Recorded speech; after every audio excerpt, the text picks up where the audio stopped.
Well, first tonight, the attempts to bring calm to an area of Sheffield where violence, including gun and knife crime, are causing huge concern for residents. Police and politicians are due to join a meeting in Arbourthorne tonight after a 12-year-old boy was injured and needed surgery in a drive-by shooting in the area earlier this month. The shooting was the latest in a series of incidents which have prompted tonight's meeting. Katie Oscroft is there.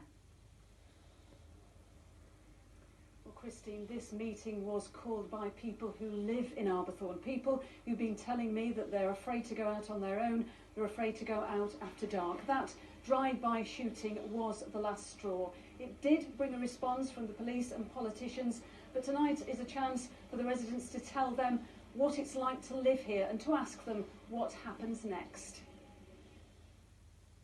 It's a day of action focused on the Arbourthorne area of Sheffield and wider criminality involved in that area. An early briefing for officers about to patrol a Sheffield estate in the grip of crime. We're there for high visibility policing. A drive-by shooting in the Arbourthorne area, which left a 12-year-old boy injured, was a trigger for this focus of attention, but it is by no means the only problem. You see the drivers on there. This has been identified as one of our hotspots. The tactics that we're using are high visibility, high impact policing. Stop searches have been going up. We've been detaining wanted people. We're doing low-level disruption, so we're looking at vehicles.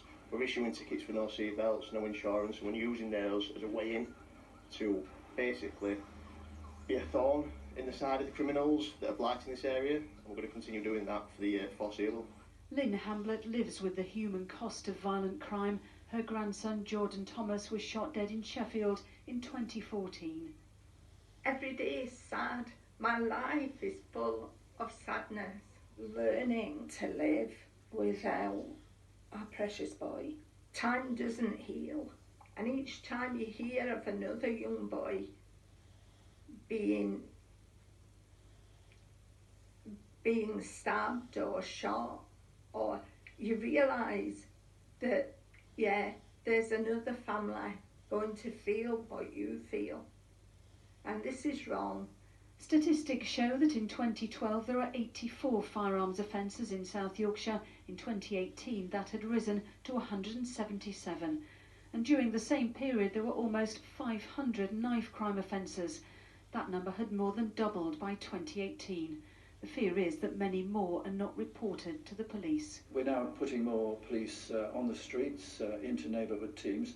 There will be more police, not just in Arbourthorne, but in other parts of the city and across South Yorkshire as well. And that's important, but we do need the two-pronged approach. We've got to come down hard on the guns, the gangs, the drugs, but we've also got to tackle the root causes of violence. Why do people get drawn into violence in the first place? And we've got to stop that.